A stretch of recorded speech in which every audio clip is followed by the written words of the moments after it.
Yo pienso que las mujeres autistas que conozco tienen tantas cosas fascinantes que la naturalidad las favorece más que el camuflaje en términos generales. Y creo que hay que ayudar también a poner un espejo en el que uno se pueda sentir con libertad, aunque sea con muy poquitas personas.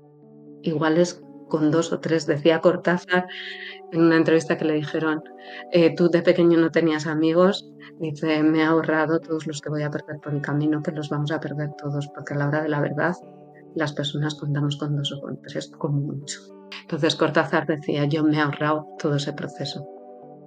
Creo que hay que empoderar también el decir, oye, a veces, o sea, claro que tenemos que vivir en comunidad, pero a veces está sobrevalorado la pertenencia a los grupos. A veces está sobrevalorado el estar con gente. Porque si estar con gente a ti te consume, pues será beneficioso en general, pero para ti no lo es. Mm, ujú, sí. Y validar otras formas de vivir, que los estándares están para neurotípicos, están en el promedio.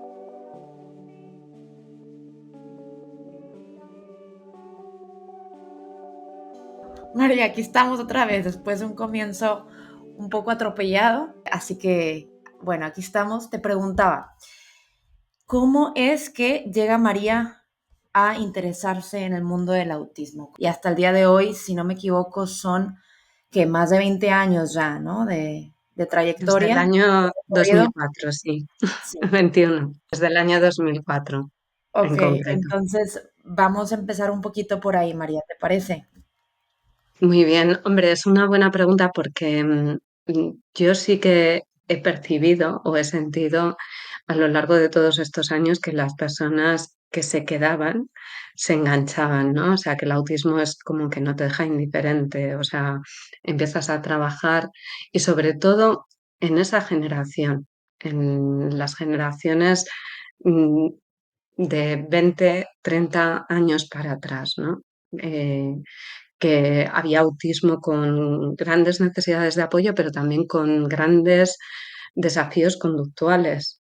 Porque, bueno, yo empecé trabajando con personas con discapacidad intelectual asociada y que tenían muchísimas conductas desafiantes para el profesional y entonces tiene que fascinarte, desde luego. Lo primero, llego a la psicología porque siempre me había fascinado desde pequeña. En mi casa había enciclopedias, casi no había novelas, a mí me encantaba leer y cuando se acababan pues, los libros de barco de vapor, pues me leía las enciclopedias que había en casa.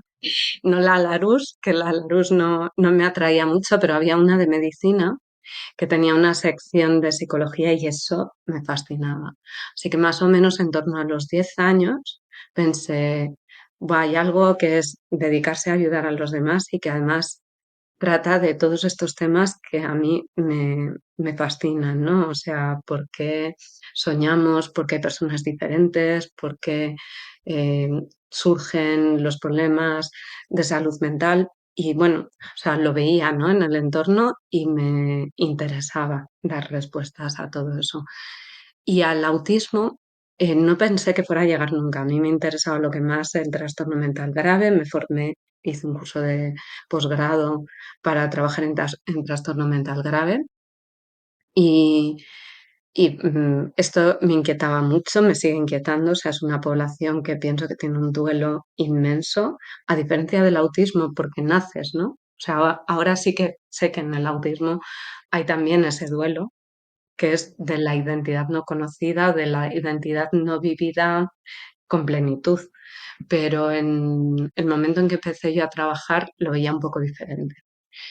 Llego al autismo porque a través de mi madre conozco una persona que es psicóloga y que le dice que la organización que mejor funciona es Autismo Burgos. Entonces pido hacer prácticas allí para aprender de los mejores cómo crear una organización, pero porque quería trabajar en enfermedad mental. Y cuando estoy haciendo las prácticas, pues hay mil detalles que me fascinan, ¿no? Recuerdo un niño que ahora es adulto, que se peleaba con las cortinas porque estaba abierta la ventana, llegaba el viento y se las descolocaba y él necesitaba tenerlas siempre colocadas. Y luego recuerdo las personas que en aquel momento había en la asociación que no tenían discapacidad intelectual asociada, que en total eran 8, que yo les decía, hola, ¿qué tal?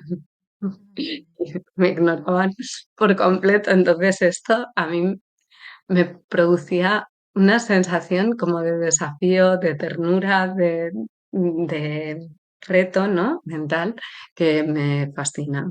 Y llegué ahí, pues por esa casualidad, la verdad.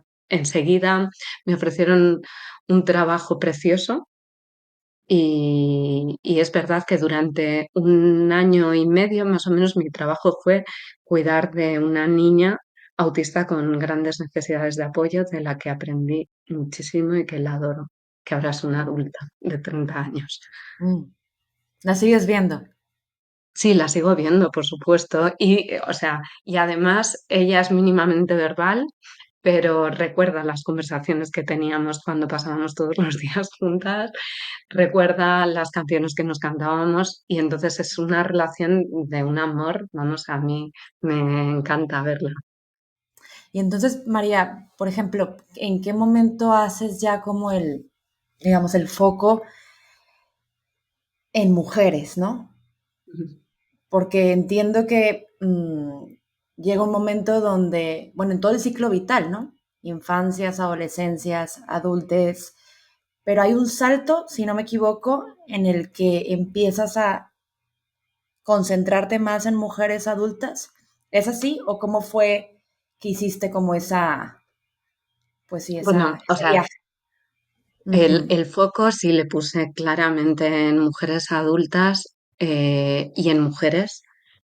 Primero porque me interesan mucho los procesos de equidad. Yo considero que soy feminista, entendiendo el feminismo como la equidad entre todas las personas, ¿no? No como la igualdad, sino como el acceso en, en el que no hay que tener igualdad para llegar equitativamente a las mismas oportunidades, ¿no? Desde esta perspectiva entiendo el feminismo, ¿vale?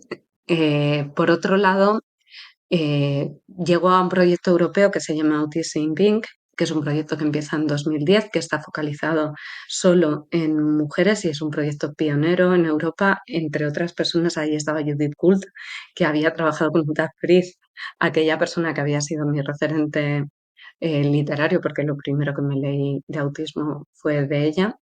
Y bueno, a la vez yo hacía intervención y valoraciones y las mujeres me estaban costando más. Yo me daba cuenta de que no había materiales para chicas, me daba cuenta de que eran distintas, me daba cuenta de que con los chicos nunca tenía como un punto de fricción, ¿no? Y sin embargo con las mujeres autistas había un momento en el que yo hacía algo que que las descuadraba y que trataba de analizar y pensar, bueno, ¿qué es diferente, ¿no? ¿Qué sensibilidad hay aquí distinta y por qué yo no tengo herramientas? Y es que no las había, no existían. O sea, buscabas en Google y el autismo eran niños y no había ni adultos, ni personas de la tercera edad, ni por supuesto niñas, ninguna. O sea, no aparecía ninguna imagen. No había pictogramas tampoco con niñas. O sea, solo se podía ir al baño con pito, no sé cómo decirte. Bueno, entonces se sumaron muchas cuestiones. Yo llegué a Autism in Pink de casualidad porque lo iba a hacer este proyecto una compañera. Ella se retiró del proyecto, yo la había acompañado a las reuniones iniciales y al final pues me quedé con la parte de explotación que es básicamente la obligación moral de que un proyecto no muera solo cuando se acaba, sino que después de eso sigamos mandando el mensaje de lo importante que es, ¿no? Y en Noticing Pink, una mujer con la que trabajo, que nos acompañó a hablar con los políticos en el Parlamento Europeo y que les dijo, sentaros, o sea, no podéis venir a haceros la foto. Si yo no hubiera tenido mi diagnóstico, no estaría viva. A esa mujer la evalué yo con 32 años. Tuve muchas críticas porque en aquel momento pues ella trabajaba, tenía pareja, entonces me decían no es autista, pero claro, yo les contestaba a mis compañeros, bueno, pero no has estado en su casa, Mm, no la has visto, de verdad. claro. Y yo no tenía dudas, vamos, no las tengo a día de hoy. Y fue una persona que me marcó muchísimo y que pensé, pues esto hay que hacerlo. Y luego el que te lleve en la contraria, ¿no? El que hubiera gente que me desanimase cuando monté la mesa de la Asociación Española de Profesionales de Autismo, pues recibí críticas, me decían no hay diferencias entre hombres y mujeres, te lo estás inventando, gente importante. Y luego también recuerdo, pues por ejemplo, vamos, sensaciones, ¿no? De que no le importaba a la gente hablar de mujeres. Recuerdo un sitio donde fui a hacer una formación de sexualidad que me dijeron, ¿puedes venir a dar una formación de intervención educativa? Y yo dije, mira, sobre esto hay muchísima información, hay muchas guías, yo quiero hablar de mujeres. Y me dijeron, eso no le interesa a nadie. Y entonces yo dije, bueno, a mí me interesa. Así que es suficiente, ¿no? Ese comparto con el perfil del espectro, comparto totalmente la hipersensibilidad a las injusticias. Bueno, también con el perfil de mucha gente y de Por la alta ejemplo, capacidad. y hablando de esta mujer a la que tú decías, ¿no? Bueno, es que no has estado en su casa, ¿no? No has estado con ella en su casa y que te decían una y otra vez que no podía ser autista. Vamos a entrar un poco ahí, precisamente, María, yo sé que abundan ya la información que habla de, eh, pues estos mitos, ¿no? Alrededor de, ¿no? Como es que no podría ser autista si hace esto, o no podría ser autista porque, no sé, está en pareja, porque hace contacto visual, porque trabaja, porque, etcétera, ¿no? Como todas estas ideas alrededor de las que se habla tanto, pero yo quisiera como partir de este ejemplo precisamente para como subrayar, ¿no? Estas Ujú, ideas que hacen, que llevan a que pasemos completamente desapercibidas, ¿no? Si puedes, si puedes hablar un poquito de tu experiencia con ella, ¿no? ujú, Como para intentar acercarnos a cómo, en primera instancia, lo difícil, ¿no? Lo complejo que es el autismo de entrada, ¿no? Y que habla de la importancia de que estén los profesionales de la salud como especializados, ¿no? Para poder, ya si no es, digamos, entrar a hacer un diagnóstico, al menos que si hay sospechas clínicas, pues que puedan haber esas sospechas clínicas, que pueda haber un reconocimiento, una identificación, uy, déjame, derivo, pregunto, consulto. Vamos a hablar un poquito de esta experiencia, si te parece bien. sí, me parece perfecto. Ella me decía, haz una foto de esto para enseñarlo en tus formaciones. Y cuando decía de esto, se refería a 3 botes que tenía. Bueno, porque ella ha hecho una tesis maravillosa que espero que publique de verdad porque es muy importante. Es especialista en evolución humana, tiene un máster en historia del arte y bueno, juntó como todas sus especialidades en un trabajo sobre la risa como elemento preverbal en primates humanos y primates no humanos. Y dentro de ese trabajo que tiene una mención internacional, pues se fue a trabajar con Marina Dávila Ros y Beatriz López en la Universidad de Portsmouth. Y allí Marina Dávila Ros es una primatóloga súper reconocida y allí esta chica le dijo, ¿tú no te has dado cuenta de que no se están riendo, tienen miedo, tus primates, ¿no? Porque ella sabía que cuando se ríe, muchas veces la han interpretado como que se está riendo porque está disfrutando y en realidad es porque tiene miedo, porque tiene ansiedad. Entonces su risa va sobre cómo la risa en el autismo es distinto y el término inapropiado no es el término correcto porque no es que una risa sea inapropiada, sino que depende de la función comunicativa. Bueno, esto me estoy enredando. El caso es que se fue a Inglaterra y al cabo de un mes me dice, no sé qué me está pasando. O sea, necesito hacer la misma ruta todos los días y yo esto no lo he hecho desde pequeña, porque claro, se ha camuflado toda la vida, ¿no? Y yo le dije, no pasa nada, o sea, si lo necesitas, te está dando control. O sea, si tú tienes esa rutina y ahora está saliendo, es algo que te está relajando, ¿no? Y entonces me dijo gracias, porque me estaba sintiendo culpable de mostrarme a mí misma mi autismo, ¿no?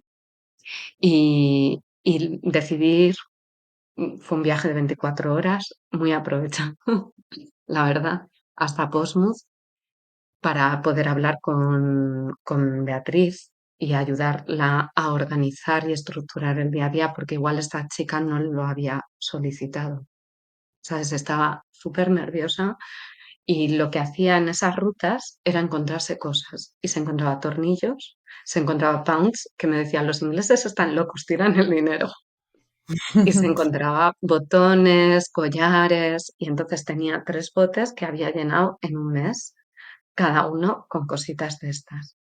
Y cuando íbamos por la calle, es que las detectaba, o sea, iba tirándose al suelo continuamente, esa percepción centrada en el detalle tan típica del autismo, ¿no? Entonces dices, claro, son estos detalles. Otra vez entré en su casa y tenía un montón de, no sé cómo decirte, pero bueno, ella es súper buena, súper hábil manualmente. En vez de tener estereotipias, pues es capaz de tejer, es capaz de... y estaba haciendo con unos papeles de publicidad, que había cogido todos los papeles de publicidad de todo el barrio, una serie de cestas y cestones gigantes. Y yo la digo, esto es maravilloso, ¿no lo vendes? Y ella me dice, lo hago porque estoy regulándome. Tenía toda la casa invadida. Era una pasada, o sea, es una máquina, ¿no? Claro, a mí me parecía un talento excepcional del que nunca me había hablado y esto también es como llamativo, o sea, es como una persona neurotípica se está vendiendo todo el tiempo. Si tienes el más mínimo talento, lo proclamas a los 4 vientos, ¿no? Y luego tenía 3 jabones iguales en el baño y le digo, ¿por qué has comprado? Bueno, cada uno de un sabor, ¿no? Y los tenía gastados a la vez. Y dices que no me decido y me da pena que uno se gaste antes que otro. Había 3, no supe tomar una decisión, me llevé los 3 y los gasto a la vez. Claro, son detalles que en una consulta o en una dos tú no vas a ver nunca. Esto tiene que ver con el contexto natural, con la vivencia íntima, con algo muchísimo más profundo, porque ahí no hay ese enmascaramiento. Incluso en esos contextos puede haber ese enmascaramiento. Y desde luego en un contexto en el que una persona te viene a pedir una valoración diagnóstica, sigue queriendo agradarte y que le digas que no. O sea, esto de que está de moda y de que alguien piensa, ay, seguro que soy autista. Bueno, mm, yo nunca me lo he creído, ¿no? Pienso, si alguien viene pensando que es autista, necesito primero validar y luego en tal caso refutar. Pero yo no puedo ir con la presunción de que alguien desea eso por cualquier otra razón que no sea comprenderse a sí misma. Claro, claro. Mm. Estoy pensando porque ya justo estamos entrando ya al terreno del diagnóstico tardío. Nada más para hacer un pequeño paréntesis, María. Cuando hablas de esta chica, de esta mujer, ella entraría en lo que llamamos, digamos, necesidades de apoyo uno Y yo sí quiero ser súper clara porque ahora que estoy entrando, ¿no? Como a, pues te vas informando, vas leyendo, vas, ¿no? Sé que en el camino puedo llegar a cometer errores, ¿no? Como que con qué se dice, qué no se dice, cómo no, y el lenguaje pues importa, lo sabemos un montón. Así que, dicho esto, Pues sí, digo, mira, mm, te voy a decir lo que yo opino. Eh, Primero, que necesitamos, digamos, una revisión crítica de los manuales, sí, ¿vale? mi suspiro, sí. Eh, Porque se da la paradoja de que dos personas que no tienen ningún signo o síntoma en común pueden ambas estar cumpliendo criterios diagnósticos según el DSM-5 de autismo. Y dices, ¿qué tienen en común estas dos personas? Pues nada.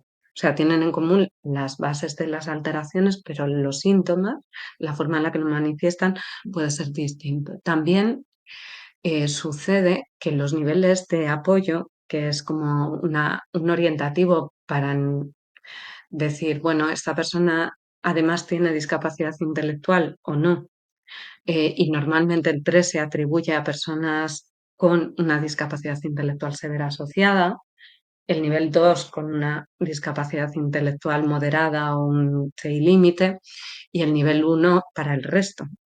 Pues puede suceder que una persona que es funcional, entre comillas, ¿no? Pero que hay un momento de su vida en el que parece bastante funcional, eso sea un momento. Pero la funcionalidad puede hacer catacroc cuando hay muchas demandas. Ejemplo, muchas mujeres adultas, eh, el momento en el que ya no pueden con nada es después de la maternidad o en un momento de crisis durante una carrera universitaria en la que se van fuera y de repente tienen un montón de demandas que con anterioridad habían sido suplidas de otra manera. Y entonces el concepto de funcionalidad no es estático, Sí, que va con lo cual variando, ¿no? asignar un nivel, Contextualmente, claro, claro, asignar sí, un nivel es algo muy complejo. sí, sí, sí, Asignar un nivel es algo muy complejo. Por defecto, sí, le pondrían un nivel 1. Pero en un sí, mundo flexible, yo creo que lo que importa son las orientaciones personales, una descripción muy buena también a nivel de personalidad, que eso sí es estable para los individuos, y el saber que las prioridades se marcan en torno a la propia persona, con su contexto, pero principalmente partiendo de la propia persona.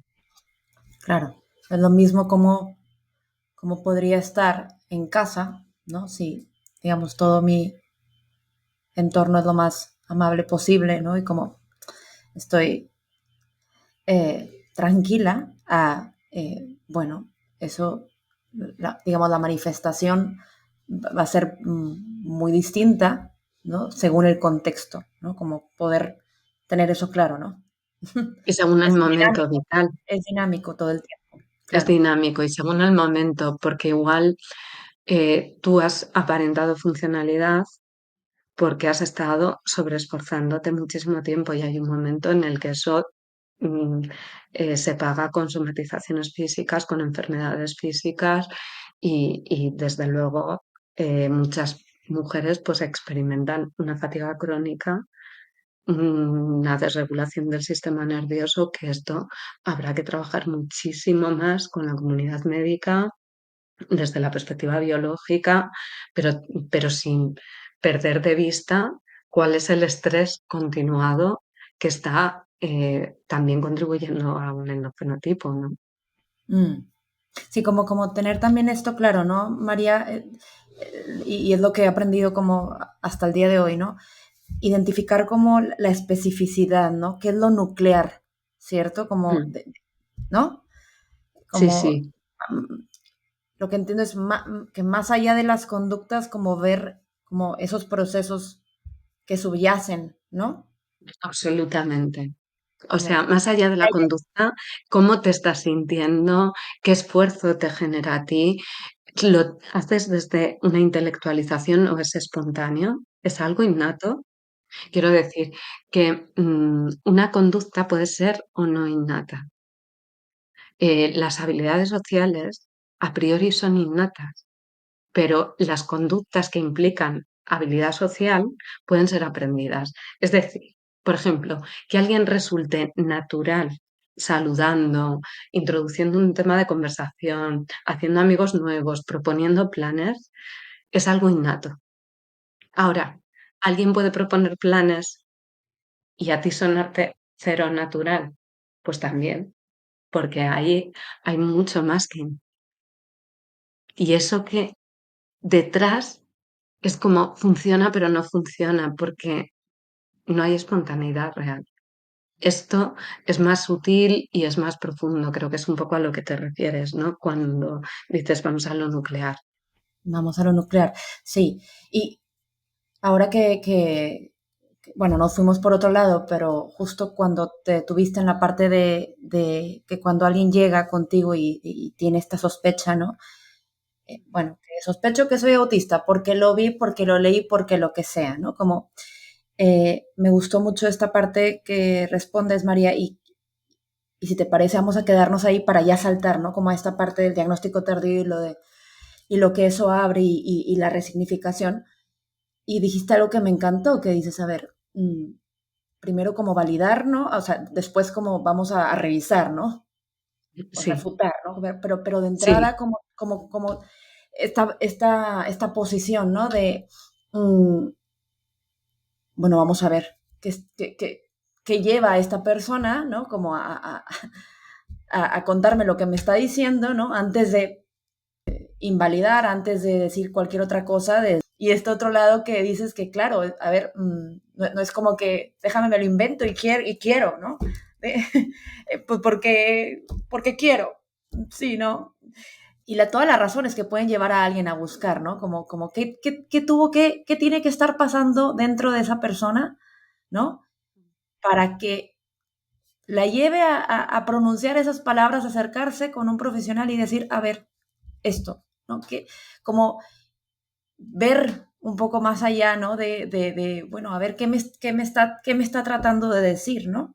Para que venga y, y Mm. para que haya llegado, ¿no? Como ya cuando llegas a interesarte un poco esto es porque algo, independientemente de que sea que sí, que no, pero algo se ha empezado a Mm. despertar, algo se ha empezado a mover, ¿no? Entonces, yo digo, nunca es de gratis, ¿no? Como nada más porque sí. Así que bueno, vamos a entrar a esa parte, ¿te parece? Perfecto. Me parece algo muy importante. O sea, fundamentalmente ahora escuchándote digo, es difícil porque todos somos humanos y todos cometemos errores. Y es difícil quitarte tus prejuicios. Pero realmente en un proceso de valoración uno tiene que ir sin juicio y tiene que mantenerse sin juicio. O sea, tiene que hacer la valoración de la forma más objetiva posible. Y a veces eso es difícil, porque tú puedes ir con tu juicio que piensas que es conocimiento.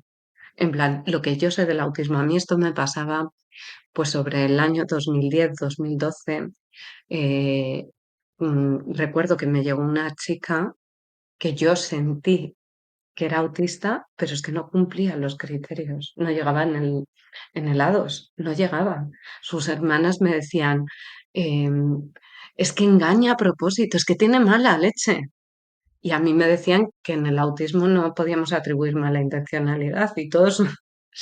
Y entonces era como, o sea, el conocimiento en aquel momento era desconocimiento, porque había una sección muy, muy importante de personas autistas que no habían llegado a ser estudiadas en profundidad o a conocerse en profundidad, o por lo menos no habían llegado en la cultura hispanoparlante, porque yo recuerdo la peli de Mozart y la ballena, en la que hay una mujer autista que es como muy dinámica, pero sensorialmente sufre un montón.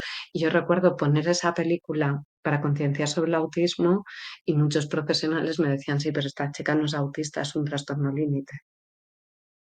Y si veis, os invito a ver Mozart y la ballena, es una película en la que se ven muchos autismos, todos cumpliendo criterios subyacentes de esa parte nuclear y justo se elige una protagonista femenina y es una película muy antigua, ¿eh? O sea, yo la proyectaba no sé en qué año, pero 2007 igual. No sé, vamos, que el juicio le tenemos a veces pensando que es conocimiento. Entonces, también hay que ser, creo que flexibles en ambos lados y reconocer. Yo a esa chica en aquel momento le dije, yo no me siento preparada para cerrarte la valoración y le recomendé a otro profesional. No sé si fue.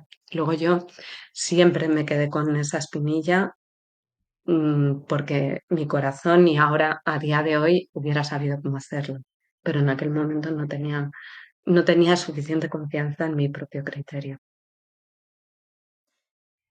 Lo que puede también, en qué se traduce eso, ¿no? También como lo delicado que puede llegar a ser, sobre todo cuando, porque lo que escucho, una constante es que ha habido como, suele haber como un largo peregrinaje, ¿no? Peregrinos.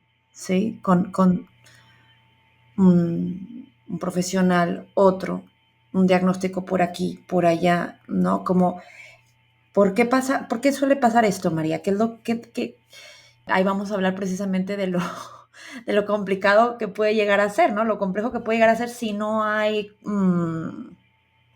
nuevamente, si no hay conocimiento. ¿Si es una constante esto en tu Es experiencia? muy, es muy habitual, claro, es muy habitual y de hecho la investigación lo refrenda, o sea que en general las mujeres autistas para llegar al diagnóstico de autismo han llegado previamente a otros diagnósticos de condiciones concurrentes o directamente diagnósticos erróneos, con lo que eso conlleva, tratamientos erróneos.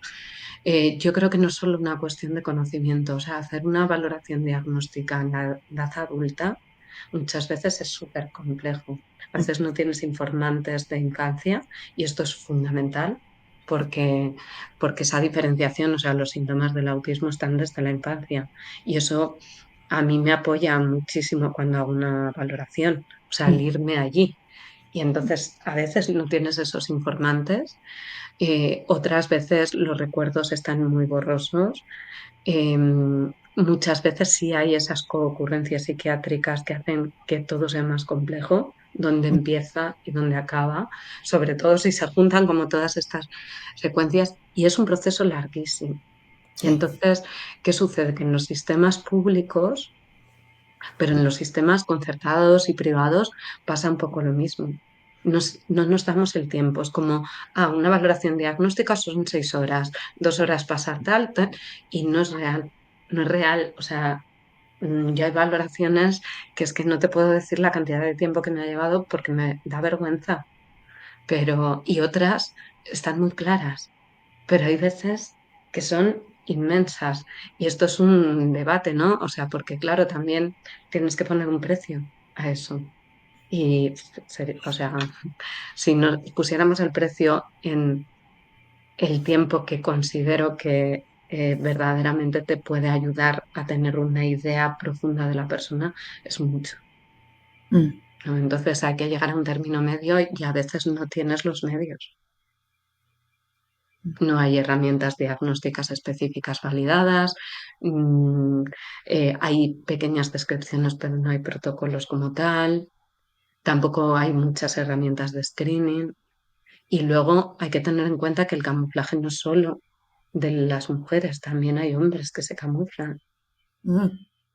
Entonces, Es, este es un perfil que lucha por que no se le identifique incluso en una valoración que están pidiendo ellas mismas. claro, ahí también aparece el camuflaje.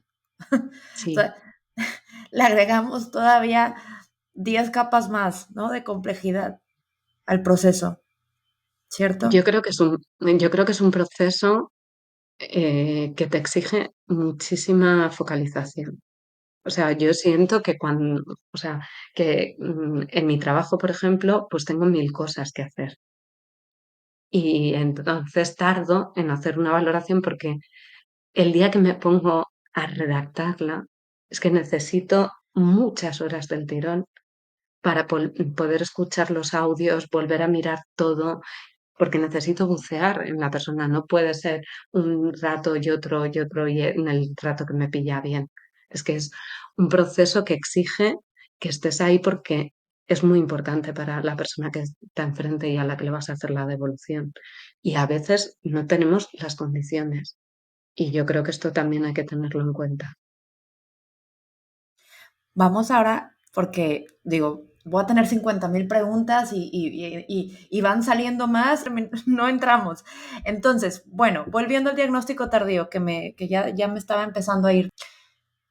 Esta oportunidad de la que hablabas para resignificar, cuando lo hablamos la primera vez, como que sentí ahí electricidad en todo mi cuerpo porque dijiste algo de la historia familiar, que es algo que a ti ¿no? Me contabas que te interesa, que te resulta impactante, ¿no? También.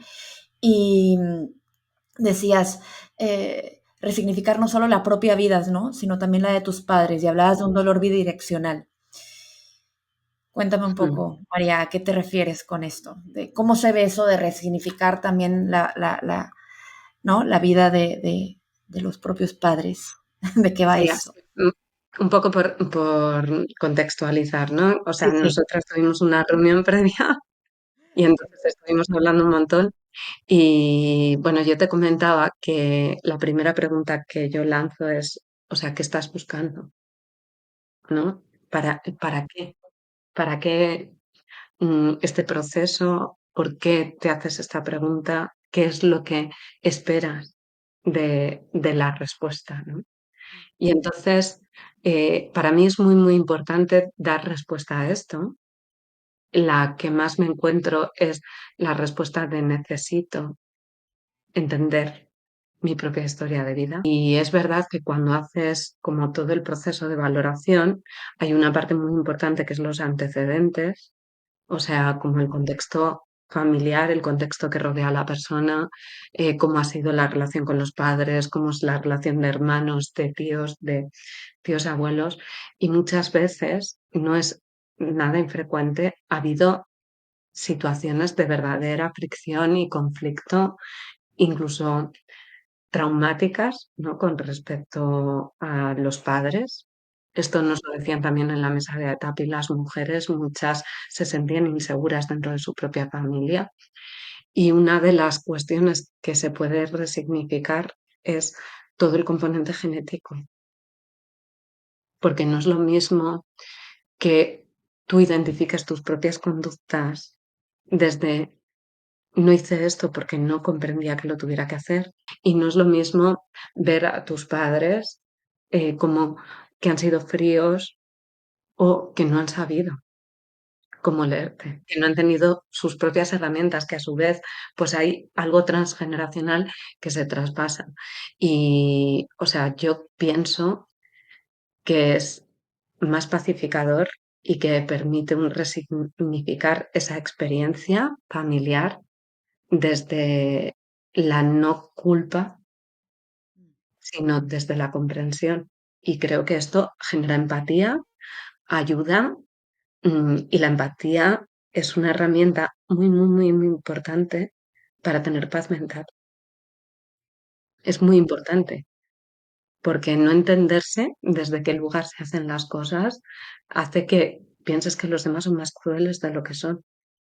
Y eso duele, ¿no? Un poco creo que iba por ahí, ¿no? Con otros términos, pero es una de las cuestiones que veo que tiene mucha aplicación en muchas mujeres con las que he trabajado. ¿Cómo cómo lo podrías ejemplificar, María? Bueno, hablabas, por ejemplo, de la frialdad, ¿no? Pero ¿será que me podrías ayudar un poquito como a A encontrar concretar, a lo mejor uno que otro ejemplo para verlo cómo se ve, ¿no? Mm, a ver, yo lo mira, diría, por ¿no? ejemplo, o Ujú. sea, un ejemplo que es relativamente típico, ¿no? El colecho, que es como tú duermes con tu padre o con tu madre, es normal hacer colecho en los primeros años de vida, ¿no? En plan, pues el bebé llora. lo tienes en la habitación, pero igual siendo adolescente o de sexo contrario, no. Y sin embargo, en muchas familias sucede. Y pues sucede por rutina, porque es más difícil cambiar esa rutina, porque mi hijo o mi hija duerme mal, porque me parece bonito, porque he leído que es algo bello y lo he interpretado de manera literal. Y muchas veces expone a las personas pues a estar en medio de un desarrollo sexual y afectivo que no se corresponde con la protección. Por ponerte un ejemplo que es suficientemente ambiguo porque no, o sea, no quiero concretar más, pero suficientemente concreto como para entender que una persona tiene que reconstruir y resignificar esa conducta desde todo el paradigma de comprensión de cada una de las personas que están implicadas. Otras cuestiones, pues por ejemplo, concretamente es bastante habitual pues que te digan, mira, eh, cuando yo estaba enfermo, en vez de darme cariño y decirme, necesitas algo, me quedo a tu lado, lo que me encontraba es, pues, ¿por qué no te has cuidado? ¿Te has enfermado porque o sea, como la crítica, ¿no? No el apoyo. Que esto, por ejemplo, también hay un libro sobre relaciones interpersonales entre adultos, ¿no? Con autismo, o sea, autistas, que se llama Living Over the Edge. Y una mujer decía, estaba enferma en mitad de la noche y como sabía que no me iba a ayudar mi pareja, pues me levanté arrastrándome y perdí el conocimiento. Y lo que me encontré es que me decía, ¿pero qué haces en mitad de la noche tirándote al suelo? ¿No? Es como nadie había comprendido, no había habido ese cuidado y ese cariño, pero por una falta de comprensión de la acción. Y entonces acumulas eso y tienes la sensación de que no estás siendo escuchada, cuidada, querida, cuando en realidad el problema puede ser que la persona no está entendiendo lo que está pasando, que no os estáis entendiendo. Es un problema de empatía. Mm.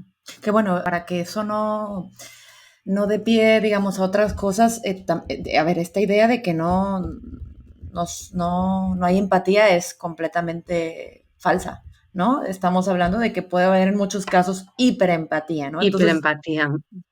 O sea, para lo que como hay hacer es una aclaración por ahí. sí, total. A ver, es un tema de regulación, ¿vale? Pero la empatía como definición es soy capaz de ponerme en el lugar del otro y ajustar mi conducta a lo que el otro necesita, no a lo que el otro siente. La hiperempatía o la simpatía es me contagio emocionalmente de lo que siente el otro y me angustia tanto que lo esté pasando mal que parece que lo estoy pasando mal yo porque vivo esa angustia como si fuera en mis propias carnes porque me he contagiado emocionalmente. Eso no es empatía. Eso es simpatía o hiperempatía y está muy, muy presente en muchísimas mujeres autistas y también en bastantes hombres autistas. Yo recuerdo, por ejemplo, uno de mis chavales, que es un amor, ¿no? Con el que empecé a trabajar, que cuando era niño me contaba la guerra mundial como si la hubiera vivido, yo flipaba, ¿no? Y le digo, pero ¿cómo puedes saber todo esto del extraperlo y tal? Me dice, porque me he leído a Tony Judt. Y digo, pues quiero leerme ese libro. Y me trajo el libro de posguerra y me dijo, pero no es un libro bonito. O sea, personas que, como Greta Thunberg, que es que les duele el mundo, cómo estamos haciendo las cosas a nivel medioambiental. Eso es, yo no puedo decir que Greta no tenga empatía. Greta es hiperempática, pero esa hiperempatía, digamos, que puede funcionar como un acompañamiento brutal y tener un poder de mover mm, mar y tierra, como pasó con Greta durante un tiempo, ¿vale? Pero no es funcional. No es funcional ni para el otro, porque no es estratégica, no es regulada. Igual para mí, que estoy fatal, porque me ha dejado mi chico, por ejemplo, no es un ejemplo, no es que te fatal, pero en un momento en el que tienes una ruptura y una crisis, igual no necesito a la amiga hiperempática que me dice es un cerdo, qué horror, qué triste estoy, sino que necesito a la que me dice, tía, vamos a tomarnos unas cañas, a la frívola, ¿sabes? Que no es frívola, que igual está entendiendo que lo que necesito es una distracción, salir un poco de mi mente, no entrar en bucle. Entonces, claro, o sea, me parece muy incorrecto decir que no hay empatía cuando pueden ser las personas con más sensibilidad empática de la Tierra y son necesarias. Pero también me parece correcto decir que no hay empatía cuando el tema es la regulación de la misma. Y luego, mira, la empatía tiene otra cuestión que creo que en el autismo muchas veces está afectada. Y es que muchas personas autistas son hiperempáticas con la vulnerabilidad, pero no con la felicidad. Y me explico. O sea, tú tienes una amiga que de repente le va súper bien, pues te interesa menos. Es como, bueno, pues te va súper bien, pues qué coñazo que me cuentes que te va súper bien. Pero a esa amiga le pasa algo malo y estás ahí a fuego sintiendo muchísima pena por ella, diciendo, quiero acompañarla. Pues es precioso, pero ahí algo está pasando con los momentos de felicidad que también son importantes de ser acompañados. Bueno, creo que este tema es un temón, ¿vale? Sí. Porque ni siquiera está suficientemente descrito como hacia dónde se pueden ir todos los vértices de la empatía, como para entenderlo en el autismo. No se entiende suficientemente bien este constructo en general. Esta es una opinión personal, pero creo de verdad que no. Y volviendo a la parte también entonces de resignificar, María.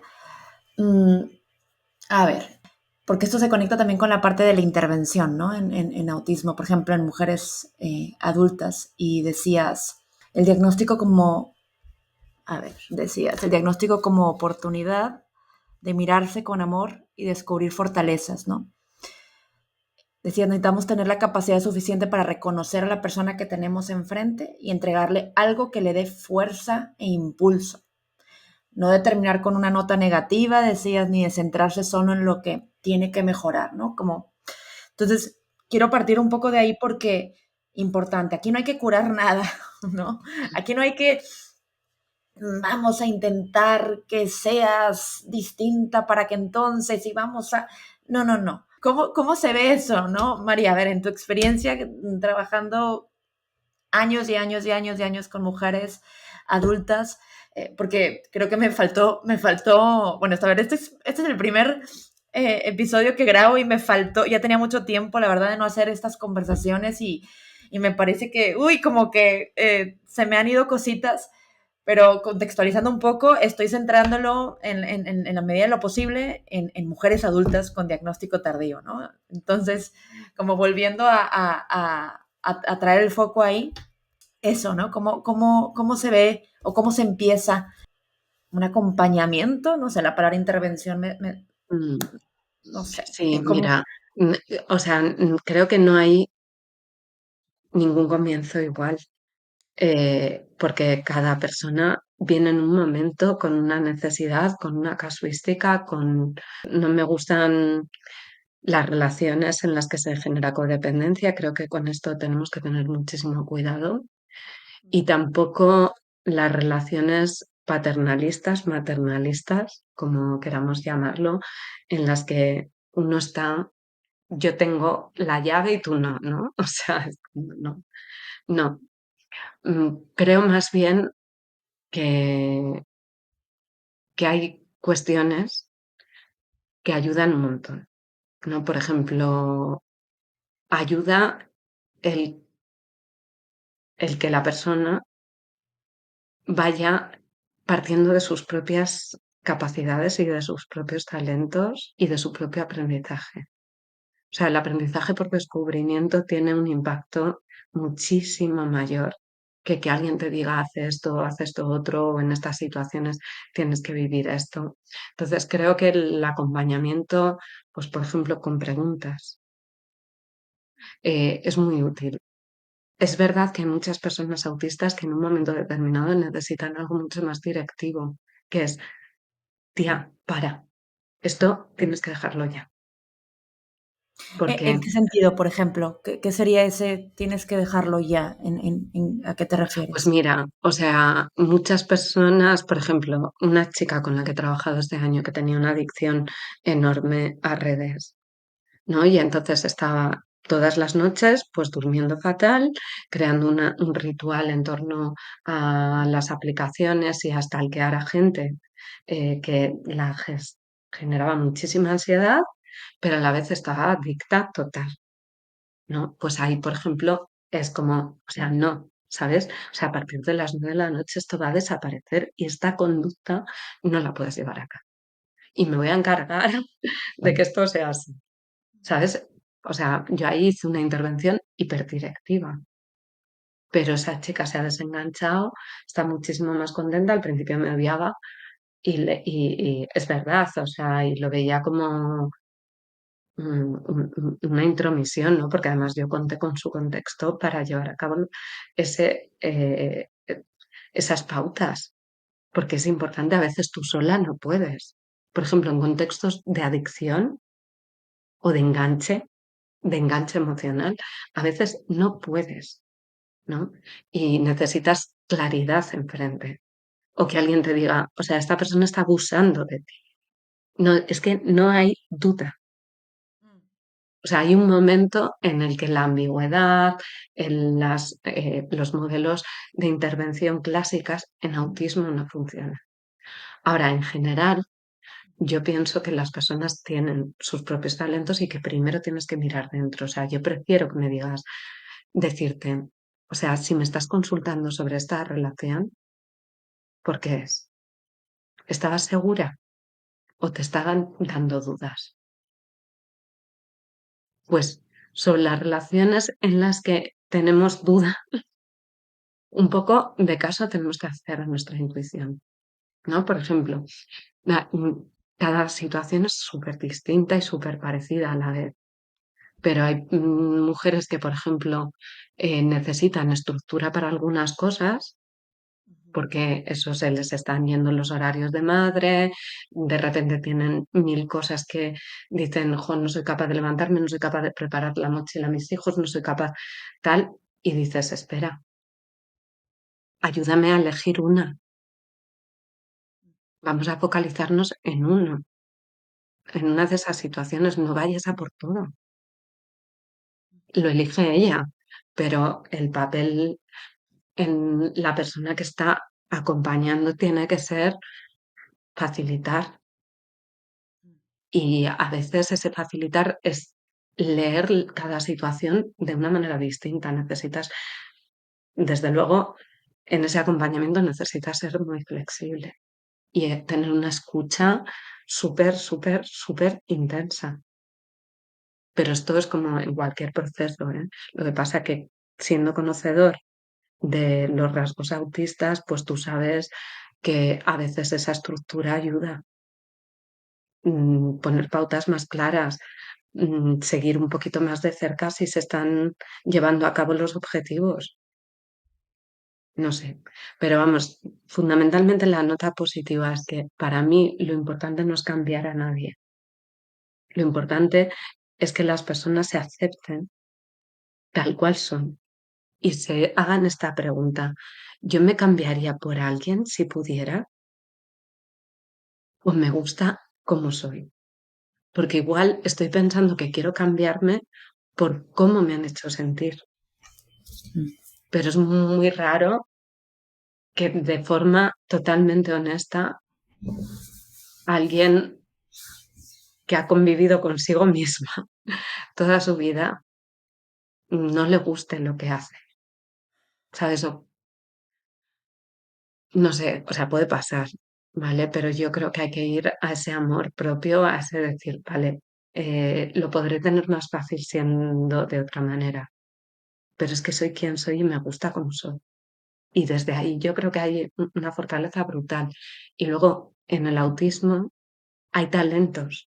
Es muy habitual, decía Patricia Julin, un 70%, yo no lo sé medir, pero un 70% de las personas autistas tienen talentos y muchas veces no los reconocen o no los potencian. Pues si tú tienes un talento o dos, ¿qué es lo que te está llevando a no potenciarlo? Que también ahí, bueno, de nuevo, contexto también, ¿no? Un contexto que promueve, que favorece también el que esos talentos emerjan versus un contexto que lo tapa todo, ¿no? Como también ahí un poco, de nuevo, nos Mm. volvemos a eso también, ¿no? Como a ese componente de lo contextual que está ahí, ¿no? Que no podemos Total, ignorar. Sí. total, total, pero cuando lo contextual lo tapa todo, lo personal tiene que hacer un desarrollo, ¿no? Es decir, por mucho que tú tengas circunstancias adversas, entonces ahí hay también siempre una decisión que tiene que ver con la personalidad. Evidentemente no es una decisión totalmente libre, pero cuando tu contexto no te ha ayudado, reparar ese contexto, mirarlo con otra perspectiva, resignificar mm, por qué no te han ayudado y sobre todo decir, vale, pero ahora yo tengo la posibilidad de ir construyendo, ya no puedo construir el pasado, pero puedo ir construyendo el presente y situarte ahí y decir, ahí, a por todo. Entonces aquí el rol del terapeuta también, María, lo hablábamos, ¿no? Decías algo así como que es fundamental revisar los proyectos propios de la persona, ¿no? Y asegurarse que no solo se trate de que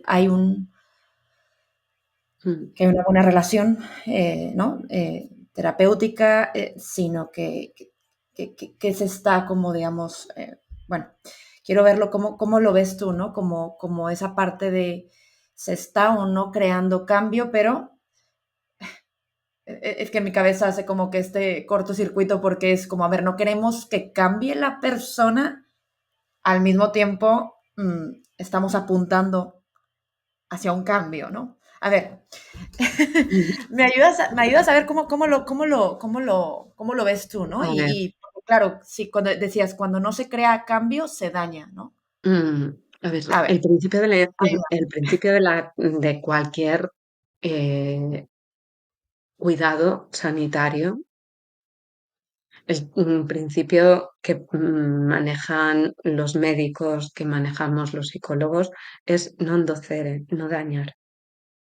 Entonces, por ejemplo, generar relaciones de dependencia en la que las personas reciben intervenciones o terapia durante mucho tiempo y parece que algo de mantenimiento hay, pero no hay un avance. Cuando alguien está mal, dice, pues si llevo toda mi vida en terapia y fíjate, todo está fatal, ¿no?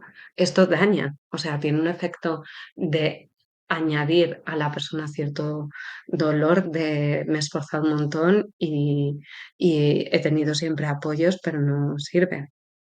O sea, no es real, es un sesgo cognitivo, no es que esto sea así, pero hay cosas que contribuyen a esos sesgos y otras que no, incluso apoyos que contribuyen y otros apoyos que no. Para mí es fundamental que siempre estemos dotando de significado la relación terapéutica, ¿no? En plan, como, ¿por qué?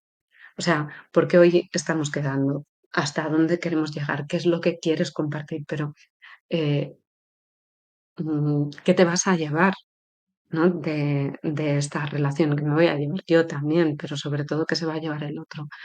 Yo pienso que eso es muy importante. Por otro lado, el decir, no queremos cambiar, pero sí queremos cambiar. No.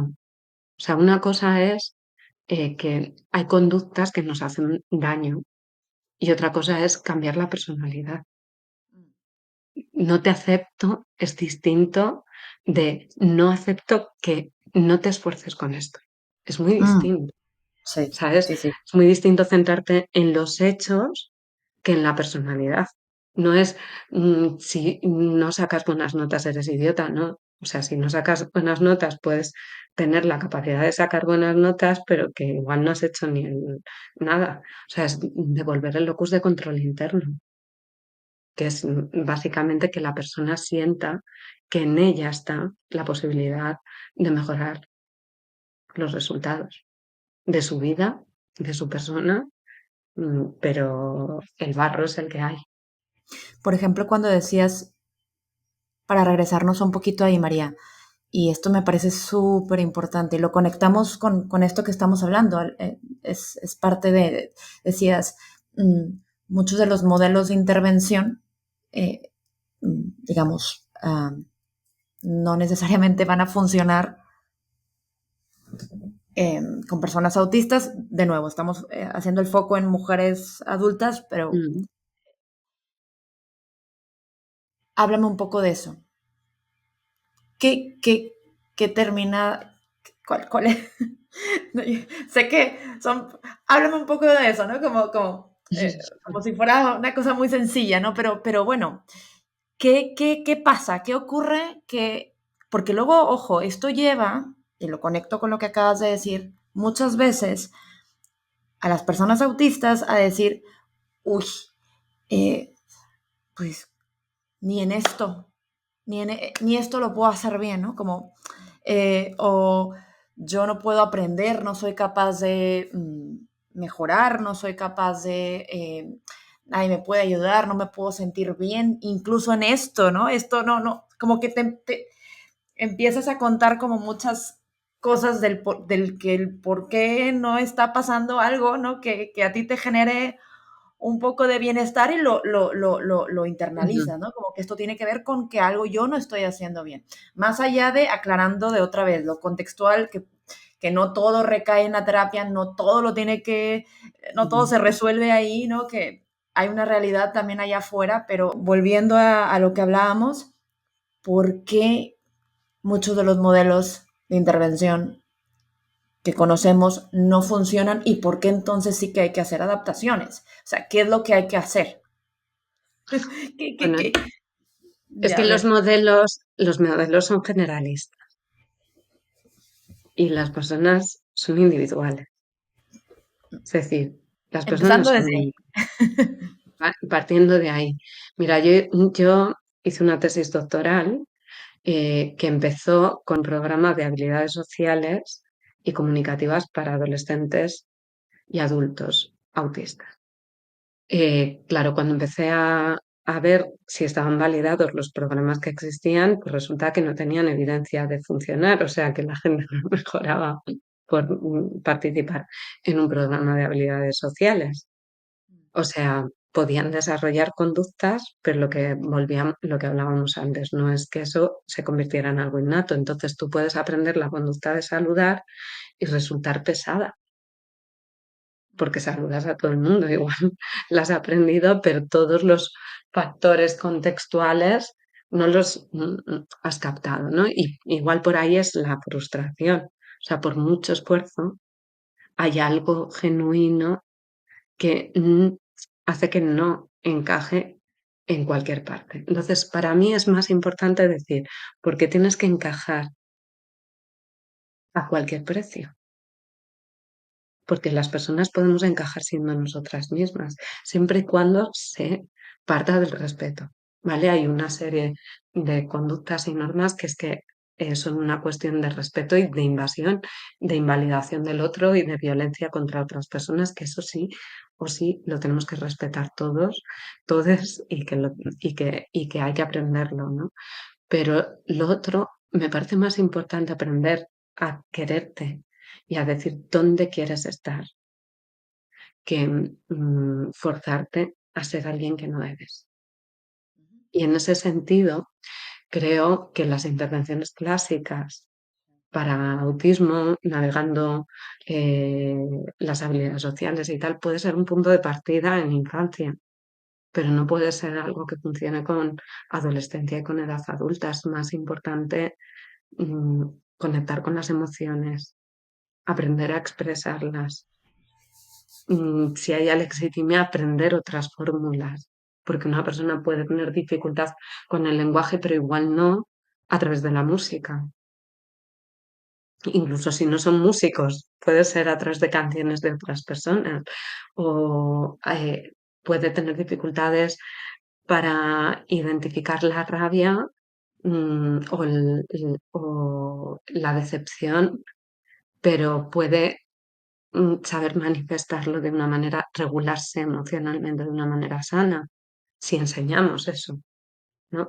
Yo creo que hay que focalizar mucho más en el deporte, en el potenciar talentos, en el conectar con el cuerpo, con las emociones, y alejarnos cada vez más de las conductas de camuflaje por el propio camuflaje.